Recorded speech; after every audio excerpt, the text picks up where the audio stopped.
ವೀಕ್ಷಕರೇ BPRD bureau of police research and development ಈ ಒಂದು ಇಲಾಖೆಯಲ್ಲಿ ಖಾಲಿ ಇರುವಂತಹ ಹುದ್ದೆಗಳಿಗೆ ಅರ್ಜಿಯನ್ನು ಕರೆದಿದ್ದಾರೆ.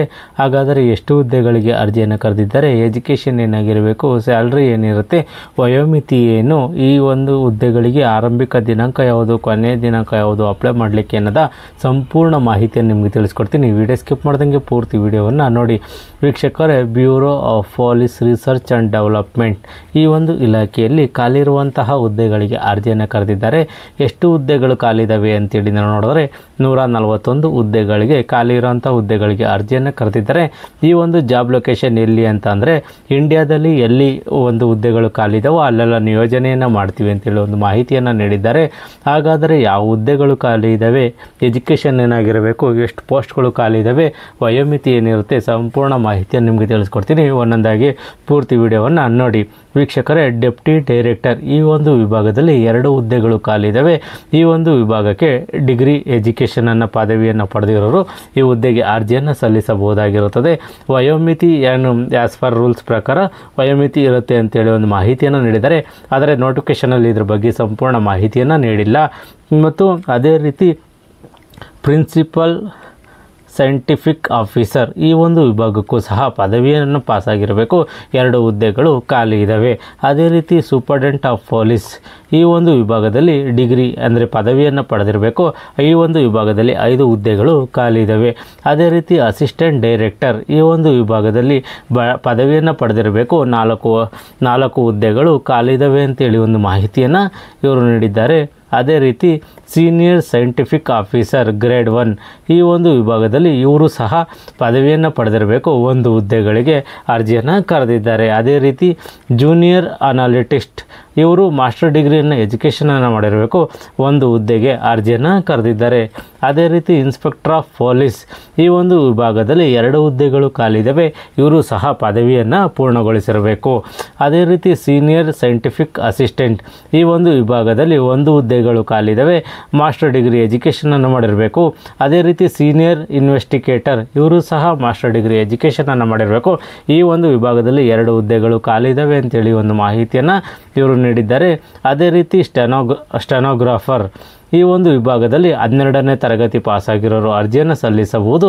ಈ ಒಂದು ವಿಭಾಗದಲ್ಲಿ 9 ಹುದ್ದೆಗಳಿಗೆ ಅರ್ಜಿಯನ್ನು ಕರೆದಿದ್ದಾರೆ.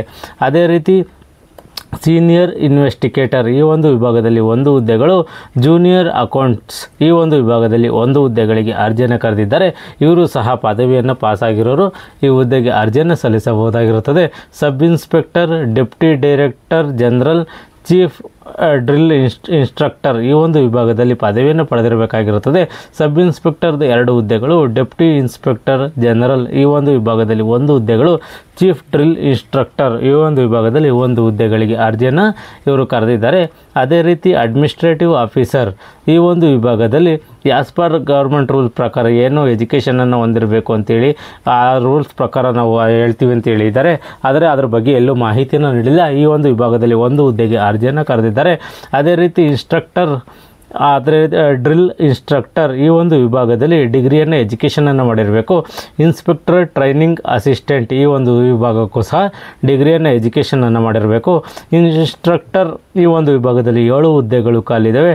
ಡ್ರಿಲ್ ಇನ್ಸ್ಟ್ರಕ್ಟರ್ ಈ ಒಂದು ವಿಭಾಗದಲ್ಲಿ 6 ಹುದ್ದೆಗಳು, ಇನ್ಸ್ಪೆಕ್ಟರ್ ವಿಭಾಗದಲ್ಲಿ 7 ಹುದ್ದೆಗಳು, ಟ್ರೈನಿಂಗ್ ಅಸಿಸ್ಟೆಂಟ್ ವಿಭಾಗದಲ್ಲಿ 4 ಹುದ್ದೆಗಳು ಖಾಲಿ ಇದ್ದಾವೆ ಅಂತೇಳಿ ಒಂದು ಮಾಹಿತಿಯನ್ನು ನೀಡಿದ್ದಾರೆ. ಅದೇ ರೀತಿ ಇನ್ಸ್ಪೆಕ್ಟರ್ ಕಮ್ಯುನಿಕೇಷನ್ ವಿಭಾಗದಲ್ಲಿ ಡಿಗ್ರಿ ಅಥವಾ ಡಿಪ್ಲೊಮಾ ಎಜುಕೇಷನನ್ನು ಮಾಡಿರಬೇಕು.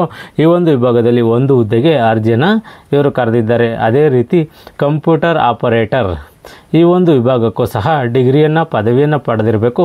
1 ಹುದ್ದೆಗೆ ಅರ್ಜಿಯನ್ನು ಕರೆದಿದ್ದಾರೆ. ಹೆಡ್ ಕಾನ್ಸ್ಟೇಬಲ್ ಮತ್ತು ಟ್ರೇಡ್ಸ್ ಮ್ಯಾನ್ ಈ ಒಂದು ವಿಭಾಗದಲ್ಲಿ ಕಾನ್ಸ್ಟೇಬಲ್ ಈ ಒಂದು ವಿಭಾಗದಲ್ಲಿ 10ನೇ ತರಗತಿ ಪಾಸಾಗಿರೋರು ಅರ್ಜಿಯನ್ನು ಸಲ್ಲಿಸಬಹುದು. ಹೆಡ್ ಕಾನ್ಸ್ಟೇಬಲ್ 5 ಹುದ್ದೆಗಳು ಖಾಲಿ ಇದ್ದಾವೆ. ಟ್ರೇಡ್ಸ್ ಮ್ಯಾನ್ ಈ ಒಂದು ವಿಭಾಗದಲ್ಲಿ 10 ಹುದ್ದೆಗಳು, ಕಾನ್ಸ್ಟೇಬಲ್ ವಿಭಾಗದಲ್ಲಿ 27 ಹುದ್ದೆಗಳಿಗೆ ಅರ್ಜಿಯನ್ನು ಕರೆದಿದ್ದಾರೆ. ಮತ್ತು ಡಾಟಾ ಎಂಟ್ರಿ ಆಪರೇಟರ್ ಈ ಒಂದು ವಿಭಾಗದಲ್ಲಿ DEO ಈ ಒಂದು ವಿಭಾಗದಲ್ಲಿ 12ನೇ ತರಗತಿ ಅಥವಾ ಡಿಪ್ಲೊಮೊ ಪಾಸಾಗಿರಬೇಕು. 2 ಹುದ್ದೆಗಳಿಗೆ ಅರ್ಜಿಯನ್ನು ಕರೆದಿದ್ದಾರೆ. ಅದೇ ರೀತಿ ಡ್ರೈವರ್ ಈ ಒಂದು ವಿಭಾಗದಲ್ಲಿ 11ನೇ ತರಗತಿಯ 11 ಹುದ್ದೆಗಳು ಖಾಲಿದ್ದಾವೆ. ಇವರು ಸಹ ಒಂದು SSLCಯನ್ನು ಪಾಸಾಗಿರಬೇಕಾಗಿರುತ್ತದೆ. ಅದೇ ರೀತಿ ಕಾನ್ಸ್ಟೇಬಲ್ ಸಫಾಯಿ ಕರ್ಮಚಾರಿ ಈ ಒಂದು ವಿಭಾಗದಲ್ಲಿ 10ನೇ ತರಗತಿಯನ್ನು ಪಾಸಾಗಿರಬೇಕು. ಕಾನ್ಸ್ಟೇಬಲ್ ಡೆಮೋ ಪ್ಲಾಟನ್ ಈ ಒಂದು ವಿಭಾಗಕ್ಕೂ ಸಹ 10ನೇ ತರಗತಿಯನ್ನು ಪಾಸಾಗಿರಬೇಕು. ಈ ಒಂದು ಕಾನ್ಸ್ಟೇಬಲ್ ಸಫಾಯಿ ಕರ್ಮಚಾರಿ ವಿಭಾಗದಲ್ಲಿ 6 ಹುದ್ದೆಗಳು, ಕಾನ್ಸ್ಟೇಬಲ್ ಡೆಮೋ ಪ್ಲಾಟನ್ ಈ ಒಂದು ವಿಭಾಗದಲ್ಲಿ 3 ಹುದ್ದೆಗಳಿಗೆ ಅರ್ಜಿಯನ್ನು ಕರೆದಿದ್ದಾರೆ. ಅದೇ ರೀತಿ ಡಿಸ್ಪ್ಯಾಚ್ ರೈಡರ್ ಈ ಒಂದು ವಿಭಾಗದಲ್ಲಿ 8ನೇ ತರಗತಿಯನ್ನು ಪಾಸಾಗಿರೋರು ಅರ್ಜಿಯನ್ನು ಸಲ್ಲಿಸಬಹುದು.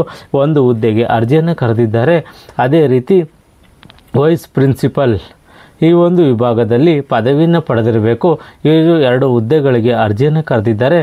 ಅದೇ ರೀತಿ ಡೆಪ್ಯೂಟಿ SP ಇನ್ಸ್ಟ್ರಕ್ಟರ್ ಈ ಒಂದು ವಿಭಾಗದಲ್ಲಿ ಡಿಗ್ರಿಯನ್ನು ಎಜುಕೇಷನನ್ನು ಮಾಡಿರಬೇಕಾಗಿರುತ್ತದೆ, ಪದವಿಯನ್ನು ಓದಿರಬೇಕಾಗಿರುತ್ತದೆ ಮತ್ತು 5 ಹುದ್ದೆಗಳಿಗೆ ಅರ್ಜಿಯನ್ನು ಕರೆದಿದ್ದಾರೆ. ಮತ್ತು ಡೆಪ್ಯೂಟಿ SP ಈ ಒಂದು ವಿಭಾಗಕ್ಕೂ ಸಹ ಪದವಿಯನ್ನು ಪಡೆದಿರಬೇಕು. 3 ಹುದ್ದೆಗಳಿಗೆ ಅರ್ಜಿಯನ್ನು ಕರೆದಿದ್ದಾರೆ. UDC ಈ ಒಂದು ವಿಭಾಗಕ್ಕೆ ಎಜುಕೇಷನ್ ಬಗ್ಗೆ ಎಲ್ಲೂ ಮಾಹಿತಿಯನ್ನು ನೀಡಿಲ್ಲ. 1 ಹುದ್ದೆಗೆ ಅರ್ಜಿಯನ್ನು ಕರೆದಿದ್ದಾರೆ. ಅದೇ ರೀತಿ ಈ ಒಂದು ಹುದ್ದೆಗಳಿಗೆ ಸಂಬಂಧಪಟ್ಟಂತೆ ಸೆಲೆಕ್ಷನ್ ಪ್ರೋಸೆಸ್ ಯಾವ ರೀತಿ ಇರುತ್ತೆ ಅಂತೇಳಿ ನಾವು ನೋಡಿದ್ರೆ ರಿಟರ್ನ್ ಟೆಸ್ಟ್ ಇರುತ್ತೆ. ರಿಟರ್ನ್ ಟೆಸ್ಟಲ್ಲಿ ಆಯ್ಕೆಯಾದವ್ರನ್ನ ಇಂಟರ್ವ್ಯೂ ಮುಖಾಂತರ ಈ ಹುದ್ದೆಗೆ ನಿಯೋಜನೆಯನ್ನು ಮಾಡ್ಕೊತಾರೆ. ಇಂಟರ್ನಲ್ಲಿ ಪಾಸ್ ಆದವ್ರಿಗೆ ಎಲ್ಲಿ ಆಲ್ ಇಂಡಿಯಾದಲ್ಲಿ ಎಲ್ಲಿ ಹುದ್ದೆಗಳು ಖಾಲಿ ಇದೆ, ಯಾವ ವೇಕೆನ್ಸಿ ಖಾಲಿ ಇದೆಯೋ ಅಲ್ಲಿಗೆ ಅವ್ರನ್ನ ನಿಯೋಜನೆಯನ್ನು ಮಾಡ್ತಾರೆ. ಈ ಹುದ್ದೆಗಳಿಗೆ ಹೇಗೆ ಅರ್ಜಿಯನ್ನು ಸಲ್ಲಿಸಬೇಕು ಅಂತೇಳಿ ನಾವು ನೋಡಿದ್ರೆ ಆಸಕ್ತ ಮತ್ತು ಅರ್ಹ ಅಭ್ಯರ್ಥಿಗಳು ನಿಗದಿತ ಅರ್ಜಿ ನಮೂನೆಯ ಮೂಲಕ ಆಫ್ಲೈನ್ ಮುಖಾಂತರ ಅರ್ಜಿಯನ್ನು ಸಲ್ಲಿಸಬೇಕಾಗಿರುತ್ತದೆ. ಎಲ್ಲ ದಾಖಲೆಗಳಿಗೂ ಸಹ ನೀವು ಸ್ವಯಂ ದೃಢೀಕರಣ ಅಂದರೆ ಸಿಗ್ನೇಚರನ್ನು ಮಾಡಿ ಈ ಒಂದು ಅಡ್ರೆಸ್ಗೆ ಕಳಿಸ್ಕೊಡ್ಬೇಕಾಗಿರುತ್ತದೆ. ಯಾವ ಅಡ್ರೆಸ್ಸು ಅಂತೇಳಿ ನಾವು ನೋಡೋದಾದರೆ ಪೊಲೀಸ್ ಅಧೀಕ್ಷಕರು ಪೊಲೀಸ್ ಸಂಶೋಧನೆ ಮತ್ತು ಅಭಿವೃದ್ಧಿ ಬ್ಯೂರೋ NH-48 ಮಹಿಪಾಲಪುರ ನವದೆಹಲಿ 110037 ಈ ಒಂದು ಅಡ್ರೆಸ್ಗೆ ಈ ಒಂದು ದಾಖಲೆಗಳನ್ನು ಕಳಿಸ್ಕೊಡ್ಬೇಕಾಗಿರುತ್ತದೆ. ಸ್ಪೀಡ್ ಪೋಸ್ಟು ಅಥವಾ ಕೊರಿಯರು ಅಥವಾ ಖುದ್ದಾಗಿ ಸಹ ದಾಖಲೆಗಳನ್ನು ಕಳಿಸ್ಕೊಡ್ಬೇಕಾಗಿರುತ್ತದೆ. ಅದೇ ರೀತಿ ಈ ಒಂದು ದಾಖಲೆಗಳನ್ನು ನೀವೇನು ಕಳಿಸ್ತೀರೋ ಅದನ್ನ ಸಾಫ್ಟ್ ಕಾಪಿಯನ್ನು ಸಹ ಒಂದು ಮೇಲ್ ಐಡಿಗೆ ಮೇಲನ್ನು ಮಾಡಬೇಕಾಗಿರುತ್ತದೆ. ಯಾವುದು ಮೇಲ್ ಐಡಿ ಅಂತೇಳಿ ನಾನು ನೋಡಿದ್ರೆ ad.estab@bprd.nic.in ಈ ಒಂದು ಮೇಲ್ಗೆ ಸಹ ನೀವೇನು ದಾಖಲೆಗಳನ್ನು ಕಳಿಸ್ತೀರೋ ಆ ದಾಖಲೆಗಳನ್ನು ಮೇಲ್ ಸಾಫ್ಟ್ ಕಾಪಿಯನ್ನು ಮೇಲ್ ಮಾಡಬೇಕಾಗಿರುತ್ತದೆ. ಈ ಒಂದು ಹುದ್ದೆಗಳಿಗೆ ಅರ್ಜಿಯನ್ನು ಸಲ್ಲಿಸಬೇಕು ಅಂದ್ಕೊಂಡಿರೋರು ಆರಂಭಿಕ ದಿನಾಂಕ ಯಾವುದು, ಕೊನೆಯ ದಿನಾಂಕ ಯಾವುದು ಅಂತ ನಾವು ನೋಡಿದ್ರೆ 7/5/2025 ಆರಂಭಿಕ ದಿನಾಂಕವಾಗಿರುತ್ತದೆ.